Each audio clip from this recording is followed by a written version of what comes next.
ನಮಸ್ಕಾರ. ಇವತ್ತಿನ ನಮ್ಮ ಚರ್ಚೆಗೆ ಸ್ವಾಗತ. ನಾವಿವತ್ತು ಮಕರ ರಾಶಿಯವರ ಬಗ್ಗೆ ಆಳವಾಗಿ ಮಾತಾಡಲಿದ್ದೇವೆ.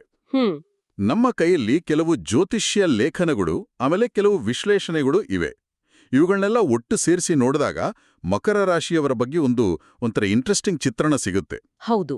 ಮಕರ ರಾಶಿಯವರು ತಮ್ಮ ಜೀವನವನ್ನ ಒಂದು ದೊಡ್ಡ ಕೋಟೆ ಕಟ್ಟಿದ ಹಾಗೆ ಕಟ್ತಾರೆ ಅಂತಾರೆ. ಅಂದ್ರೆ ತುಂಬಾ ಬಲಿಷ್ಠ, ಸುರಕ್ಷಿತ, ಶಿಸ್ತುಬದ್ಧ. ಹೌದು. ಆದ್ರೆ ನಾವು ಓದಿದ ಈ ಸೋರ್ಸ್ಗಳ ಪ್ರಕಾರ ಆ ಕೋಟೆಯೊಳಗೆ ನಂಬಿಕೆಯ ಬಾಗಿಲಿನಿಂದಲೇ ಒಬ್ಬ ವ್ಯಕ್ತಿ ಪ್ರವೇಶಿಸಿ ಅದರ ಅಡಿಪಾಯವನ್ನೇ ಅಲುಗಾಡಿಸುವ ಸಾಧ್ಯತೆ ಇದೆ ಅನ್ನೋ ಒಂದು ಎಚ್ಚರಿಕೆ ಪದೇ ಪದೇ ಕಾಣಿಸ್ತಾ ಇತ್ತು. ಎಕ್ಸಾಕ್ಟ್ಲಿ, ಅದೇ ಪಾಯಿಂಟ್. ಹಾಗಾದ್ರೆ ಆ ವ್ಯಕ್ತಿ ಯಾರು, ಅವರನ್ನ ಗುರುತಿಸೋದು ಹೇಗೆ, ಮತ್ತು ಮುಖ್ಯವಾಗಿ ತಮ್ಮ ಈ ಕೋಟೆಯನ್ನ ಮಕರ ರಾಶಿಯವರು ಹೇಗೆ ರಕ್ಷಿಸಿಕೊಳ್ಬೋದು? ಬನ್ನಿ, ನಮ್ಮ ಕೈಲಿರೋ ಮಾಹಿತಿಯನ್ನು ಇಟ್ಕೊಂಡು ಇದನ್ನೆಲ್ಲ ಒಂದೊಂದಾಗಿ ಬಿಡಿಸಿ ನೋಡೋಣ. ಖಂಡಿತ. ಸರಿ, ಹಾಗಾದ್ರೆ ಮೊದಲಿಗೆ ಅವರ ವ್ಯಕ್ತಿತ್ವದ ಬಗ್ಗೆನೇ ಶುರು ಮಾಡೋಣ ಅಲ್ವಾ? ಓಕೆ. ನಮ್ಮ ಸೋರ್ಸ್ಗಳಲ್ಲಿ ಒಂದು ಕಾಮನ್ ಹೋಲಿಕೆ ಸಿಕ್ಕಿತ್ತು. ಆಕ್ಚುಲಿ ಮಕರ ರಾಶಿಯವ್ರದ್ದು ಮೊಸಳೆಯ ಹಿಡಿತ, ಜಿಂಕೆಯ ಮನಸ್ಸು ಅಂತ. ಇದೊಂದು ಅದ್ಭುತವಾದ ಹೋಲಿಕೆ. ಅಂದ್ರೆ ಏನು ಇದರ ಅರ್ಥ? ಯಾಕಂದ್ರೆ ಇದು ಅವರ ದ್ವಂದ್ವ ಸ್ವಭಾವವನ್ನ ಪರ್ಫೆಕ್ಟ್ ಆಗಿ ಹಿಡಿದಿರುತ್ತೆ. ಮೊಸಳೆಯ ಹಿಡಿತ ಅಂದ್ರೆ ಅವರ ದೃಢ ನಿಶ್ಚಯ. ಏನಾದ್ರೂ ಒಂದು ಕೆಲಸ ಮಾಡ್ಬೇಕು ಅಂತ ತೀರ್ಮಾನ ಮಾಡಿದ್ರೆ ಅದು ಮುಗಿಯೋವರೆಗೂ ಬಿಡೋದಿಲ್ಲ. ಎಷ್ಟೇ ಕಷ್ಟ ಬರ್ಲಿ, ಅಡೆತಡೆ ಇರ್ಲಿ, ಅವರ ಫೋಕಸ್ ಕದಲಲ್ಲ. ಇದಕ್ಕೆ ಕಾರಣ ಅವರ ರಾಶ್ಯಾಧಿಪತಿ ಶನಿ ಅಂತಾನೂ ಕೆಲವು ಲೇಖನಗಳಲ್ಲಿ ಹೇಳಲಾಗಿದೆ ಅಲ್ವಾ? ಖಂಡಿತ. ಶನಿ ಅಂದ್ರೆ ಶಿಸ್ತು, ಕಠಿಣ ಪರಿಶ್ರಮ, ನ್ಯಾಯ. ಹಾಗಾಗಿ ಈ ಗುಣಗಳು ಅವರಿಗೆ ಸಹಜವಾಗಿ ಬಂದಿರುತ್ತೆ. ಓಕೆ. ಶನಿಯ ಪ್ರಭಾವದಿಂದ ಅವರಿಗೆ ಎಲ್ಲವೂ ಸುಲಭವಾಗಿ ಸಿಗಲ್ಲ.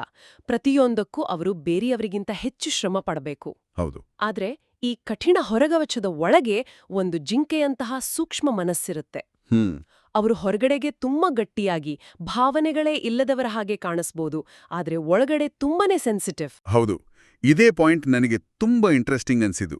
ಅವರು ತಮ್ಮ ನೋವನ್ನು, ಪ್ರೀತಿಯನ್ನು ಸುಲಭವಾಗಿ ಹೊರಗೆ ತೋರಿಸ್ಕೊಳ್ಳಲ್ಲ. ನಿಜ.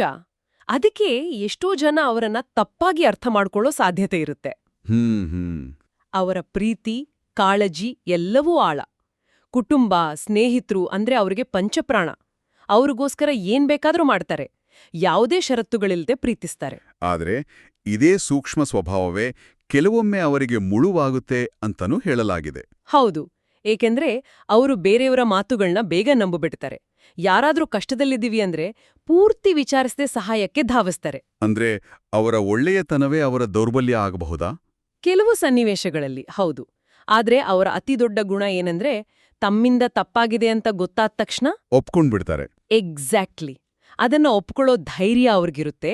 ಕ್ಷಮೆ ಕೇಳೋಕೆ ಅಥವಾ ತಮ್ಮನ್ನು ತಿದ್ದುಕೊಳ್ಳೋಕೆ ಅವ್ರ ಹಿಂದೆ ಮುಂದೆ ನೋಡಲ್ಲ. ಸರಿ, ಅವರ ವ್ಯಕ್ತಿತ್ವದ ಈ ಚಿತ್ರಣ ಈಗ ಸ್ಪಷ್ಟವಾಯಿತು. ದೃಢ ನಿಶ್ಚಯ, ಕಠಿಣ ಪರಿಶ್ರಮ, ಆದ್ರೆ ಒಳಗಡೆ ಅಷ್ಟೇ ಸೂಕ್ಷ್ಮ ಮತ್ತು ಎಲ್ಲರನ್ನೂ ನಂಬುವ ಮನಸ್ಸು. ಹೌದು. ಬಹುಶಃ ಇದೇ ಕಾರಣಕ್ಕೆ ಇರಬೇಕು ನಾವು ನೋಡಿದ ಸೋರ್ಸ್ಗಳಲ್ಲಿ ಒಂದು ನಿರ್ದಿಷ್ಟ ಎಚ್ಚರಿಕೆ ಕಾಣಿಸಿದ್ದು. ಹೌದು. ಆ ಎಚ್ಚರಿಕೆಯ ಭಾಗವನ್ನು ಓದಿದಾಗ ನಂಗೆ ಬಹಳ ಆಶ್ಚರ್ಯ ಆಯಿತು. ಯಾಕಂದ್ರೆ ಇಲ್ಲಿ ಕೊಟ್ಟಿರೋ ವಾರ್ನಿಂಗ್ ತುಂಬಾ ಸ್ಪೆಸಿಫಿಕ್ ಆಗಿದೆ. ಇದು ಸಾಮಾನ್ಯವಾಗಿ ನಾವು ಕೇಳೋ ಜ್ಯೋತಿಷ ಸಲಹೆಗಳ ತರ ಇಲ್ಲ. ಒಬ್ಬ ಮಹಿಳೆ ಅವರ ಜೀವನದಲ್ಲಿ ಪ್ರವೇಶಿಸಿ ಮೋಸ ಮಾಡುವ ಸಾಧ್ಯತೆ ಇದೆ ಅಂತ ಹೇಳಲಾಗಿದೆ. ಹೌದು. ಅಷ್ಟೇ ಅಲ್ಲ, ಆಕೆಯ ಕಾರ್ಯತಂತ್ರ ಹೇಗಿರುತ್ತೆ ಅಂತನೂ ವಿವರಿಸಲಾಗಿದೆ. ಹೌದಾ? ಮೊದಲು ಅವರ ಆಪ್ತ ಹಿತೈಷಿಯ ಹಾಗೆ ನಟಿಸ್ತಾಳೆ. ಅವರ ಸಂಪೂರ್ಣ ನಂಬಿಕೆ ಗಳಿಸ್ಕೊಳ್ತಾಳೆ. ನಾನು ನಿಮ್ಗೋಸ್ಕರನೇ ಇರೋದು ಅನ್ನೋ ಭಾವನೆ ಮೂಡಿಸ್ತಾಳೆ. ಓಕೆ. ಆದ್ರೆ ಒಳಗೊಳಗೆ ಅವರ ಬೆಳವಣಿಗೆಯನ್ನ ತಡೆಯೋದು ಅಥವಾ ಅವರಿಂದ ಆರ್ಥಿಕವಾಗಿ ಲಾಭ ಪಡೆಯೋದೇ ಆಕೆಯ ಮುಖ್ಯ ಉದ್ದೇಶವಾಗಿರುತ್ತೆ. ಮಾತು ಸಿಹಿ, ಆದ್ರೆ ಉದ್ದೇಶ ಕೆಟ್ಟದು. ಇದು ತುಂಬಾ ಡೇಂಜರಸ್ ಕಾಂಬಿನೇಷನ್ ಅಲ್ವಾ? ಖಂಡಿತ. ಮಕರ ರಾಶಿಯವರು ತಮ್ಮ ಸಹಾಯ ಮಾಡುವ ಗುಣದಿಂದ ಇಂಥ ಬಲೆಗೆ ಸುಲಭವಾಗಿ ಬೀಳ್ತಾರೆ. ಹೌದು. ಯಾಕಂದ್ರೆ ಅವರು ಜನರ ಕಷ್ಟವನ್ನು ನೋಡ್ಲಾರ್ರು. ಯಾರನ್ನೂ ಸಹಾಯ ಕೇಳಿದ್ರೆ ಇಲ್ಲ ಅನ್ನೋಕೆ ಅವ್ರಿಗೆ ಬರೋದಿಲ್ಲ. ಇದನ್ನೇ ದುರುಪಯೋಗ ಪಡಿಸ್ಕೊಳ್ಳುವ ಜನ ಇರ್ತಾರೆ. ಇನ್ನು ತಾವು ತಮ್ಮವರು ಅಂತ ನಂಬಿದವರಿಂದಲೇ ಅವಮಾನ, ಮೋಸ ಆದಾಗ ಆ ನೋವನ್ನು ಅವರು ಹೊರಗೆ ಹೇಳ್ಕೊಳ್ಳೋದಿಲ್ಲ. ಒಳಗೆ ಇಟ್ಕೊಂಡು ಕೊರಗ್ತಾರೆ. ಹೌದು. ಇದು ನಿಜ. ನಾವು ಯಾರಿಗಾದರೂ ಪೂರ್ತಿ ಮನಸ್ಸಿನಿಂದ ಸಹಾಯ ಮಾಡಿದಾಗ ಅವರಿಂದ ಒಂದು ಸಣ್ಣ ಕೃತಜ್ಞತೆಯನ್ನು ನಿರೀಕ್ಷಿಸುವುದು ಸಹಜ. ಅದು ಸಿಗದೇ ಇದ್ದಾಗ ನೋವಾಗ್ತಲೆ. ನಿಜ. ಇನ್ನೂ ಮೋಸ ಆದ್ರೆ ಹೇಗಾಗ್ಬೇಡ. ಇಲ್ಲಿ ಒಂದು ಪ್ರಮುಖ ಪ್ರಶ್ನೆ ಏಳುತ್ತೆ. ಏನು? ತಾವು ಸಹಾಯ ಮಾಡಿದವರಿಂದಲೇ ಇವರು ಯಾಕೆ ತಿರುಗುಬಾಣೆ ಎದುರಿಸ್ತಾರೆ? ಯಾಕಂದ್ರೆ ಅವರ ದಯೆಯನ್ನೇ ಅಸ್ತ್ರವಾಗಿ ಬಳಸ್ಕೊಂಡು ಅವರ ಬಗ್ಗೆಯೇ ಹೊರಗಡೆ ಸುಳ್ಳು ಸುದ್ದಿಗಳನ್ನು ಹರಡುವ ಸಾಧ್ಯತೆ ಇರುತ್ತೆ ಅಂತ ನಮ್ಮ ಸೋರ್ಸ್ಗಳು ಹೇಳ್ತವೆ. ಓ ಮೈ ಗಾಡ್! ಅವರು ಮಾಡಿದ ಸಹಾಯವನ್ನೆಲ್ಲ ಮರೆತು ಅವರನ್ನೇ ದೂಷಿಸಿದಾಗ ಅದು ಅವರಿಗೆ ತೀವ್ರ ಮಾನಸಿಕ ಆಘಾತ ಉಂಟುಮಾಡುತ್ತೆ. ತಾವು ಕಷ್ಟಪಟ್ಟು ವರ್ಷಗಟ್ಲೆ ಶ್ರಮ ಹಾಕಿ ಕಟ್ಟಿದ ಗೌರವ ಸ್ಥಾನಕ್ಕೆ ಧಕ್ಕೆ ಬರ್ತಾ ಇದೆ ಅಂತ ಅನಿಸಿದಾಗ ಅವರು ಒಳಗೆ ಕುಗ್ಗಿ ಹೋಗ್ತಾರೆ. ಸರಿ, ಆಗ ನಾನು ಇಷ್ಟು ಶ್ರಮ ಪಡ್ತಿದ್ರೂ ಯಾಕೆ ಫಲ ಸಿಗ್ತಿಲ್ಲ ಅನ್ನೋ ದುಃಖ ಅವರಲ್ಲಿ ಮೂಡಬಹುದು. ಆ ನಿರಾಶೆಗೆ ಕಾರಣ ಅವರ ಸುತ್ತ ಇರೋ ಈ ನೆಗೆಟಿವ್ ಎನರ್ಜಿ ಆಗಿರಬಹುದು ಅಂತ ವಿಶ್ಲೇಷಣೆಗಳು ಹೇಳ್ತವೆ. ಓಕೆ, ಈಗ ಮಾವೇ ಆಸಕ್ತಿಕರ ಭಾಗಕ್ಕೆ ಬರೋಣ. ಈ ವಂಚನೆ ಮಾಡುವ ಮಹಿಳೆಯನ್ನು ಗುರುತಿಸೋಕೆ ಒಂದು ನಿರ್ದಿಷ್ಟ ಸುಳಿವನ್ನು ನೀಡಲಾಗಿದೆ. ಎಸ್ ಅಕ್ಷರದ ಬಗ್ಗೆ. ಹೌದು, ಆಕೆಯ ಹೆಸರು ಎಸ್ ಅಕ್ಷರದಿಂದ ಶುರುವಾಗೋ ಸಾಧ್ಯತೆ ಇದೆ ಅಂತ ಹಲವು ಕಡೆ ಉಲ್ಲೇಖಿಸಲಾಗಿದೆ. ಆದ್ರೆ ಹೇಳಿ, ಕೇವಲ ಎಸ್ ಅಕ್ಷರದಿಂದ ಒಬ್ಬರನ್ನ ಅನುಮಾನಿಸುವುದು ಸರಿ ಅನಿಸ್ತದೆಯಾ? ಇದು ತುಂಬಾ ಸಾಮಾನ್ಯವಾದ ಅಕ್ಷರ. ಇದರಿಂದ ತಪ್ಪು ತಿಳುವಳಿಕೆಗಳು ಹೆಚ್ಚಾಗುವುದಿಲ್ವೇ? ಖಂಡಿತ, ಅದೊಂದು ಬಹಳ ಮುಖ್ಯವಾದ ಪ್ರಶ್ನೆ. ನಾವು ಇಲ್ಲಿ ಯಾವುದೇ ಭವಿಷ್ಯ ನುಡಿಯುತ್ತಿಲ್ಲ. ಸರಿ, ನಮ್ಮ ಕೈಯಲ್ಲಿರೋ ವಿಶ್ಲೇಷಣೆಗಳಲ್ಲಿ ಈ ಎಸ್ ಅಕ್ಷರದ ಎಚ್ಚರಿಕೆಯನ್ನ ಯಾಕೆ ಪದೇ ಪದೇ ನೀಡಲಾಗಿದೆ ಅಂತ ಅರ್ಥ ಮಾಡ್ಕೊಳ್ಳೋಕೆ ಪ್ರಯತ್ನಿಸ್ತಿದ್ದೇವೆ ಅಷ್ಟೇ. ಮೂಲಗಳು ಹೇಳುವುದೇನೆಂದ್ರೆ ಕೇವಲ ಅಕ್ಷರವನ್ನ ನೋಡೋದಲ್ಲ. ಬಹುಶಃ ಎಸ್ ಅನ್ನೋದು ಒಂದು ಸಂಕೇತವಾಗಿರಬಹುದು. ಸರ್ಪದ ಹಾಗೆ ನಂಬಿಸಿ ಕಚ್ಚುವವರ ಸಂಕೇತ, ಅಥವಾ ಸ್ವಾರ್ಥಿ ಅನ್ನೋದರ ಸಂಕೇತ. ವಾಹ್, ಇದು ಒಂದು ಹೊಸ ದೃಷ್ಟಿಕೋನ. ಅಕ್ಷರಶಃ ಎಸ್ ಹೆಸರಿನವರನ್ನು ಹುಡುಕುವ ಬದಲು ಆ ಗುಣಗಳಿರುವ ವ್ಯಕ್ತಿಯ ಬಗ್ಗೆ ಎಚ್ಚರವಾಗಿರಿ ಅಂತ ಇದರ ಅರ್ಥ ಇರ್ಬೋದಾ?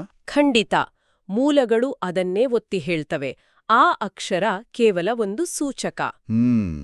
ಮುಖ್ಯವಾಗಿ ಗಮನಿಸಬೇಕಿರೋದು ಆ ವ್ಯಕ್ತಿ ಜೀವನಕ್ಕೆ ಬಂದಾಗಿಂದ ಅವರ ಶಕ್ತಿಯಲ್ಲಿ, ಅವರ ಪ್ರಗತಿಯಲ್ಲಿ, ಅವರ ಮನಃಶಾಂತಿಯಲ್ಲಿ ಆಗಿರುವ ಬದಲಾವಣೆಗಳನ್ನ. ಸರಿ, ಅವರು ಬಂದುಮೇಲೆ ಖರ್ಚು ಹೆಚ್ಚಾಗಿದೆಯಾ? ಮುಖ್ಯವಾದ ಕೆಲಸಗಳು ಅರ್ಧಕ್ಕೆ ನಿಲ್ತಿವ್ಯಾ? ಕುಟುಂಬದವರ ನಡುವೆ ಬಿರುಕುಗಳು ಮೂಡುತ್ತಿವ್ಯಾ? ಈ ಪ್ರಶ್ನೆಗಳನ್ನ ಪ್ರಾಮಾಣಿಕವಾಗಿ ಕೇಳ್ಕೊಳ್ಬೇಕು. ಇನ್ನೊಂದು ಪ್ರಮುಖ ಅಂಶವನ್ನು ಇಲ್ಲಿ ಹೇಳಲಾಗಿದೆ. ಈ ವ್ಯಕ್ತಿ ರಕ್ತ ಸಂಬಂಧಿಯಾಗಿರುವುದಿಲ್ಲ, ಬದಲಿಗೆ ಹೊರಗಿನವರಾಗಿರ್ತಾರೆ ಅಂತ. ಹೌದು, ಅಂದ್ರೆ ಸ್ನೇಹಿತರು, ಸಹೋದ್ಯೋಗಿಗಳು ಅಥವಾ ಬೇರೆ ಯಾವುದೇ ರೀತಿಯಲ್ಲಿ ಪರಿಚಯವಾದವರಾಗಿರಬಹುದು. ಯಾಕಿರ್ಬೋದು? ಯಾಕಂದ್ರೆ ಮಕರ ರಾಶಿಯವರು ಕುಟುಂಬಕ್ಕೆ ಹೆಚ್ಚು ಬೆಲೆ ಕೊಡ್ತಾರೆ. ಹೊರಗಿನವರನ್ನು ನಂಬಿದಷ್ಟು ಸುಲಭವಾಗಿ ಕುಟುಂಬದವರನ್ನು ಅನುಮಾನಿಸುವುದಿಲ್ಲ. ಓಕೆ. ಅದಕ್ಕೆ ಈ ವ್ಯತ್ಯಾಸವನ್ನ ಸ್ಪಷ್ಟವಾಗಿ ಹೇಳಲಾಗಿದೆ. ನಿಮ್ಮ ಮುಂದೆ ತುಂಬಾ ಸ್ನೇಹದಿಂದ ನಟಿಸುತ್ತಾ, ನಿಮ್ಮ ಬೆನ್ನಿ ಹಿಂದೆ ನಿಮ್ಮ ಬಗ್ಗೆಯೇ ಕೆಟ್ಟದಾಗಿ ಮಾತನಾಡುವರ ಬಗ್ಗೆ ಎಚ್ಚರವಾಗಿರಿ ಅಂತ ಈ ಸೋರ್ಸ್ಗಳು ಸ್ಪಷ್ಟವಾಗಿ ಹೇಳ್ತಾವೆ. ಹಾಗಾದರೆ ಈ ಪರಿಸ್ಥಿತಿಯಿಂದ ಹೊರಗೆ ಬರೋದು ಹೇಗೆ? ತಮ್ಮನ್ನು ತಾವು ರಕ್ಷಿಸ್ಕೊಳ್ಳೋಕೆ ಏನ್ಮಾಡ್ಬೇಕು? ಹೌದು, ಇದರ ಬಗ್ಗೆನೂ ನಮ್ಮ ಸೋರ್ಸ್ಗಳಲ್ಲಿ ಕೆಲವು ಸ್ಪಷ್ಟವಾದ ಹೆಜ್ಜೆಗಳನ್ನ ಸೂಚಿಸಲಾಗಿದೆ. 3 ಮುಖ್ಯವಾದ ಪ್ರಾಯೋಗಿಕ ಪರಿಹಾರಗಳು. ಮೊದಲನೆಯದು, ಅಂತಹ ಜನರನ್ನ ಸಂಪೂರ್ಣವಾಗಿ ನಿರ್ಲಕ್ಷಿಸುವುದು. ಇಗ್ನೋರ್ ಮಾಡೋದು. ಹೌದು, ಅವರ ಮಾತುಗಳಿಗೆ, ನಡವಳಿಕೆಗೆ ಯಾವುದೇ ಪ್ರತಿಕ್ರಿಯೆ ನೀಡದೆ ನಿಮ್ಮ ಪಾಡಿಗೆ ನೀವು ನಿಮ್ಮ ದಾರಿಯಲ್ಲಿ ಮುಂದುವರಿಯುವುದು. ವಾದ ಮಾಡುವುದರಿಂದ ನಿಮ್ಮ ಶಕ್ತಿ ಮಾತ್ರ ವ್ಯಯವಾಗುತ್ತದೆ. ಸೈಲೆಂಟ್ ಟ್ರೀಟ್ಮೆಂಟ್ ಒಂದ್ ರೀತಿ. ಅವರನ್ನ ನಮ್ಮ ಜೀವನದಿಂದ ಮಾನಸಿಕವಾಗಿ ದೂರ ಇಡೋದು. ಎರಡನೇ ಹೆಜ್ಜೆಯೇನು? ಎರಡನೆಯದಾಗಿ, ಮತ್ತು ಇದು ಬಹಳ ಮುಖ್ಯ, ನಿಮ್ಮ ವೈಯಕ್ತಿಕ ವಿಷಯಗಳನ್ನ, ನಿಮ್ಮ ಮನಸ್ಸಿನೊಳಗಿನ ರಹಸ್ಯಗಳನ್ನ, ಪ್ಲಾನ್ಗಳನ್ನ, ಹೌದು, ನಿಮ್ಮ ಭವಿಷ್ಯದ ಯೋಜನೆಗಳನ್ನ ಅಥವಾ ನಿಮ್ಮ ಮನೆಯ ಸಮಸ್ಯೆಗಳನ್ನ ಅಂಥ ವ್ಯಕ್ತಿಗಳ ಜೊತೆ ಹಂಚ್ಕೊಳ್ಳೇಬಾರದು. ಯಾಕಂದ್ರೆ ನಿಮ್ಮ ದೌರ್ಬಲ್ಯಗಳೇ ಅವರ ಅಸ್ತ್ರಗಳಾಗ್ತವೆ. ಲೂಸ್ ಲಿಪ್ಸ್ ಸಿಂಕ್ ಶಿಪ್ಸ್ ಅಂತಾರಲ್ಲ, ಆ ರೀತಿ. ಸರಿ, ಇನ್ನು ಮೂರನೇದು, ಅವರು ಹೇಳೋದನ್ನ ಕುರುಡಾಗಿ ನಂಬಬಾರದು. ಬ್ಲೈಂಡ್ ಆಗಿ ಟ್ರಸ್ಟ್ ಮಾಡಬಾರ್ದು. ಹೌದು, ಅವರು ಏನೇ ಸಲಹೆ ಕೊಟ್ರೂ, ಏನೇ ಮಾಹಿತಿ ತಂದ್ಕೊಟ್ರೂ ಅದರ ಸತ್ಯಾಸತ್ಯತೆಯನ್ನ ಪರಿಶೀಲಿಸದೆ ಯಾವುದೇ ನಿರ್ಣಯ ತೆಗೆದುಕೊಳ್ಬಾರ್ದು. ಸರಿ, ಈ 3 ಹೆಜ್ಜೆಗಳನ್ನ ಅನುಸರಿಸಿದ್ರೆ ಕ್ರಮೇಣ ಅವರ ನಿಜವಾದ ಮುಖವಾಡ ಕಳ್ಚುತ್ತೆ ಮತ್ತು ಅವರೇ ನಮ್ಮ ಜೀವನದಿಂದ ದೂರ ಸರಿತಾರೆ ಅಂತ ಹೇಳಲಾಗಿದೆ. ಖಂಡಿತ. ಇದನ್ನ ದೊಡ್ಡ ಚಿತ್ರದಲ್ಲಿ ನೋಡಿದ್ರೆ ಇದು ಕೇವಲ ಒಬ್ಬ ವ್ಯಕ್ತಿಯನ್ನ ದೂರವಿಡುವುದಲ್ಲ. ಇದು ಜೀವನದಲ್ಲಿ ಆರೋಗ್ಯಕರ ಗಡಿಗಳನ್ನ, ಹೆಲ್ತಿ ಬೌಂಡ್ರೀಸ್, ಹೌದು, ಹೆಲ್ತಿ ಬೌಂಡ್ರೀಸ್ ನಿರ್ಮಿಸ್ಕೊಳ್ಳುವ ಒಂದು ಪಾಠ. ಯಾರನ್ನ ನಮ್ಮ ಜೀವನದ ಒಳಗೆ ಬಿಟ್ಕೊಳ್ಬೇಕು, ಯಾರನ್ನ ಹೊರಗಿಡಬೇಕು ಅನ್ನೋ ವಿವೇಚನೆಯನ್ನ ಕಲಿಯೋದು. ಈ ನಕಾರಾತ್ಮಕ ಶಕ್ತಿಯನ್ನು ಜೀವನದಿಂದ ತೆಗೆದು ಹಾಕಿದಾಗ ಅರ್ಧಕ್ಕೆ ನಿಂತಿದ್ದ ಕೆಲಸಗಳು ಯಾವುದೇ ಅಡೆತಡೆಗಳಿಲ್ಲದೆ ಯಶಸ್ವಿಯಾಗಿ ಪೂರ್ಣಗೊಳ್ಳುತ್ತವೆ ಅಂತ ನಮ್ಮ ಮೂಲಗಳು ಭರವಸೆ ನೀಡುತ್ತವೆ. ವಾವ್! ಅಂದ್ರೆ ನಮ್ಮ ಪ್ರಗತಿಗೆ ಅಡ್ಡಿಯೇಗಿದ್ದ ಕಲ್ಲನ್ನೇ ತೆಗೆದುಹಾಕಿದ ಹಾಗೆ. ಇದರ ಜೊತೆಗೆ ಕರ್ಮದ ಫಲದ ಬಗ್ಗೆನೂ ಒಂದು ಇಂಟ್ರೆಸ್ಟಿಂಗ್ ಪಾಯಿಂಟ್ ಇತ್ತು. ಹೌದು, ನಿಮಗೆ ಮೋಸ ಮಾಡಿದವರು ತಮ್ಮ ಕರ್ಮದ ಫಲವನ್ನು ಖಂಡಿತ ಅನುಭವಿಸ್ತಾರೆ. ನೀವು ಅವರಿಗಾಗಿ ಕೆಟ್ಟದನ್ನು ಬಯಸಬೇಕಾಗಿಲ್ಲ, ಕಾಲವೇ ಅವರಿಗೆ ಪಾಠ ಕಲಿಸುತ್ತದೆ. ಆದ್ರೆ ನಿಮ್ಮ ಒಳ್ಳೆಯತನ, ನಿಮ್ಮ ಧರ್ಮವೇ ನಿಮ್ಮನ್ನು ರಕ್ಷಿಸುತ್ತದೆ ಅಂತ ಹೇಳಲಾಗಿದೆ. ಇದು ಮಕರ ರಾಶಿಯವರಿಗೆ ಒಂದು ದೊಡ್ಡ ಸಮಾಧಾನ ಕೊಡುವ ಮಾತು. ಅಂದ್ರೆ ತಮ್ಮ ಮೂಲ ಸ್ವಭಾವವಾದ ಒಳ್ಳೆಯತನವನ್ನ ಬಿಟ್ಟುಕೊಡ್ಬೇಕಾಗಿಲ್ಲ, ಅದನ್ನ ಉಳಿಸ್ಕೊಂಡೇ ಜಾಗರೂಕರಾಗಿದ್ರೆ ಸಾಕು. ಎಕ್ಸಾಕ್ಟ್ಲಿ. ಅವರ ಒಳ್ಳೆಯತನವೇ ಅವರ ರಕ್ಷಣಾ ಕವಚ. ಅದೇ ಗುಣದಿಂದಾಗಿ ದೈವಬಲ ಅವರ ಜೊತೆಗಿರುತ್ತೆ ಮತ್ತು ಕಷ್ಟದ ಸಮಯದಲ್ಲಿ ಕಾಪಾಡುತ್ತೆ ಅಂತ ನಂಬಿಕೆ. ಓಕೆ, ಇವು ಪ್ರಾಕ್ಟಿಕಲ್ ಪರಿಹಾರಗಳಾದವು.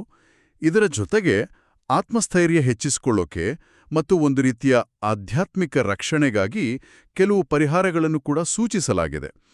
ಅವುಗಳ ಬಗ್ಗೆ ಮಾತಾಡೋಣವೇ? ಖಂಡಿತ. ಇಲ್ಲಿ ಕೊಟ್ಟಿರೋ ಪರಿಹಾರಗಳು ಕೇವಲ ಧಾರ್ಮಿಕ ಆಚರಣೆಗಳಲ್ಲ, ಅವುಗಳಿಗೆ ಒಂದು ಮಾನಸಿಕ ಮತ್ತು ಸಾಂಕೇತಿಕ ಅರ್ಥವೂ ಇದೆ. ಓಕೆ. ಮೊದಲನೇದಾಗಿ, ಮಂಗಳವಾರ, ಶನಿವಾರ ಮತ್ತು ಹುಣ್ಣಿಮೆಯ ದಿನಗಳಂದು ಹನುಮಂತನಿಗೆ ಮಲ್ಲಿಗೆ ಎಣ್ಣೆಯೊಂದಿಗೆ ಸಿಂಧೂರವನ್ನು ಅರ್ಪಿಸುವುದು. ಹನುಮಂತ ಅಂದ್ರೆ ಧೈರ್ಯ, ಶಕ್ತಿ ಮತ್ತು ನಿಷ್ಠೆಯ ಸಂಕೇತ. ಈ ಪೂಜೆಯಿಂದ ಮಾನಸಿಕವಾಗಿ ಧೈರ್ಯ ಹೆಚ್ಚಾಗುತ್ತೆ ಅನ್ನೋದು ಇದರ ಹಿಂದಿನ ತರ್ಕ ಇರ್ಬೋದಾ? ಖಂಡಿತ. ಹನುಮಂತ ಸಂಕಟಮೋಚಕ. ಈ ಆಚರಣೆ ಮಾಡೋದ್ರಿಂದ ನನ್ನ ಜೊತೆ ಒಂದು ಶಕ್ತಿ ಇದೆ ಅನ್ನೋ ಧೈರ್ಯ ಮತ್ತು ಸಕಾರಾತ್ಮಕ ಮನೋಭಾವ ಬೆಳೆಯುತ್ತೆ. ಎರಡನೆಯದಾಗಿ, ಕೆಂಪು ಬಣ್ಣದ ವಸ್ತುಗಳನ್ನು ಹೆಚ್ಚು ಬಳಸಲು ಹೇಳಲಾಗಿದೆ. ಕೆಂಪು ಕರವಸ್ತ್ರ, ಕೆಂಪು ದಾರ, ಹೀಗೆ. ಕೆಂಪು ಬಣ್ಣ ಯಾಕೆ? ಕೆಂಪು ಬಣ್ಣ ಶಕ್ತಿ, ಧೈರ್ಯ ಮತ್ತು ರಕ್ಷಣೆಯ ಸಂಕೇತ. ಜ್ಯೋತಿಷ್ಯದಲ್ಲಿ ಇದು ಮಂಗಳ ಗ್ರಹಕ್ಕೆ ಸಂಬಂಧಿಸಿದ್ದು. ಮಂಗಳ ಧೈರ್ಯ ಮತ್ತು ಹೋರಾಟದ ಕಾರಕ. ಓ ಸರಿ. ಹಾಗಾಗಿ ಕೆಂಪು ಬಣ್ಣವನ್ನು ಬಳಸುವುದರಿಂದ ನಮ್ಮೊಳಗಿನ ಆತ್ಮವಿಶ್ವಾಸ, ಧೈರ್ಯ ಹೆಚ್ಚಾಗತ್ತೆ ಮತ್ತು ನಕಾರಾತ್ಮಕ ಶಕ್ತಿಗಳಿಂದ ರಕ್ಷಣೆ ಸಿಗುತ್ತೆ ಅಂತ ನಂಬಿಕೆ. ಇಂಟ್ರೆಸ್ಟಿಂಗ್. ಇನ್ನು ಮೂರನೆಯ ಮತ್ತು ಕೊನೆಯ ಪರಿಹಾರ ಹಿರಿಯರ, ಗುರುಗಳ ಆಶೀರ್ವಾದ ಪಡೆಯುವುದು ಅಂತ ಇದೆ. ಹೌದು. ಪುರೋಹಿತರು, ಹಿರಿಯರು, ತಂದೆ ತಾಯಿ ಮತ್ತು ಆಧ್ಯಾತ್ಮಿಕ ಗುರುಗಳ ಪಾದ ಪೂಜಿಸಿ ಆಶೀರ್ವಾದ ಪಡೆಯೋದು. ಇಲ್ಲಿ ಪಾದಪೂಜೆ ಅಂದ್ರೆ ಕೇವಲ ಒಂದು ಶಾಸ್ತ್ರವಲ್ಲ, ಅದು ಗೌರವದ ಸಂಕೇತ. ಅವರಿಗೆ ಸಾಧ್ಯವಾದಷ್ಟು ಸಹಾಯ ಮಾಡುವುದು, ಅವರ ಅನುಭವದ ಮಾತುಗಳನ್ನು ಕೇಳುವುದು.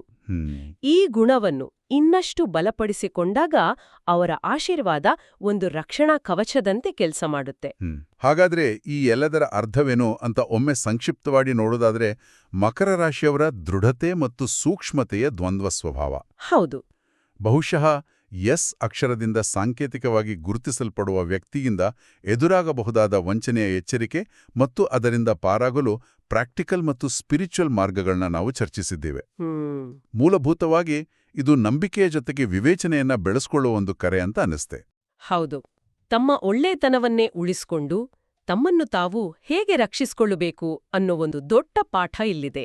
ಮೋಸ ಹೋದ ನಂತರ ಕೊರಗುವ ಬದಲು ಮೋಸ ಹೋಗದ ಹಾಗೆ ಮೊದಲೇ ಹೇಗೆ ಎಚ್ಚರ ವಹಿಸಬಹುದು ಅನ್ನೋದ್ರ ಬಗ್ಗೆ ಈ ವಿಶ್ಲೇಷಣೆಗಳು ಬೆಳಕು ಚೆಲ್ಲುತ್ತವೆ. ಈ ಚರ್ಚೆಯನ್ನು ಮುಗಿಸೋ ಮೊದಲು ನನ್ನ ಮನಸ್ಸಲ್ಲೊಂದು ಕೊನೆಯ ಯೋಚನೆ ಬರ್ತಾ ಇದೆ. ಹೇಯ್. ಈ ಎಲ್ಲಾ ವಿಶ್ಲೇಷಣೆಗಳು ಹೊರಗಿಂದ ಬರೋ ಅಪಾಯದ ಬಗ್ಗೆ, ಅಂದ್ರೆ ಆ ಎಸ್ ಅನ್ನೋ ವ್ಯಕ್ತಿಯ ಬಗ್ಗೆ ಹೆಚ್ಚು ಗಮನ ಹರಿಸ್ತಿವೆ. ಆದ್ರೆ ನಿಜವಾದ ಪಯಣ ಆಂತರಿಕವಾಗಿರಬಹುದೇ? ಅಂದ್ರೆ ಮಕರ ರಾಶಿಯವರು ತಮ್ಮ ಸಹಜ ಸೂಕ್ಷ್ಮತೆಯನ್ನ, ಆ ಜಿಂಕೆಯಂತಹ ಮನಸ್ಸನ್ನ ಒಂದು ದೌರ್ಬಲ್ಯವಾಗಿ ನೋಡೋ ಬದಲು ಅದನ್ನೇ ತಮ್ಮ ಅತಿದೊಡ್ಡ ಶಕ್ತಿಯಾಗಿ ಪರಿವರ್ತಿಸಿಕೊಳ್ಳೋದು ಹೇಗೆ? ಅದ್ಭುತವಾದ ಪ್ರಶ್ನೆ. ಬಹುಶಃ ನಿಜವಾದ ರಕ್ಷಣೆ ಹೊರಗಿನ ಶತ್ರುಗಳನ್ನು ಗುರ್ತಿಸುವುದರಲ್ಲಿಲ್ಲ. ಬದಲಿಗೆ ತಮ್ಮ ಒಳಗಿನ ಸೂಕ್ಷ್ಮ ಸಂವೇದನೆಯನ್ನು, ಅಂದ್ರೆ ಇಂಟ್ಯೂಷನ್ ಪವರನ್ನ ಸರಿಯಾಗಿ ಕೇಳಿಸಿಕೊಳ್ಳುವುದರಲ್ಲಿದೆ. ಬೇರೆಯವರ ಅಪ್ರಾಮಾಣಿಕತೆಯನ್ನು, ಅದು ನಮಗೆ ಹಾನಿ ಮಾಡುವ ಮೊದಲೇ ಗ್ರಹಿಸುವಂತಹ ಅಂತಃಪ್ರಜ್ಞೆಯನ್ನು ಅವರು ಹೇಗೆ ಬೆಳೆಸ್ಕೊಳ್ಬಹುದು? ಬಹುಶಃ ಮುಂದಿನ ಚರ್ಚೆಗೆ ಇದೊಂದು ಒಳ್ಳೆಯ ಆರಂಭ.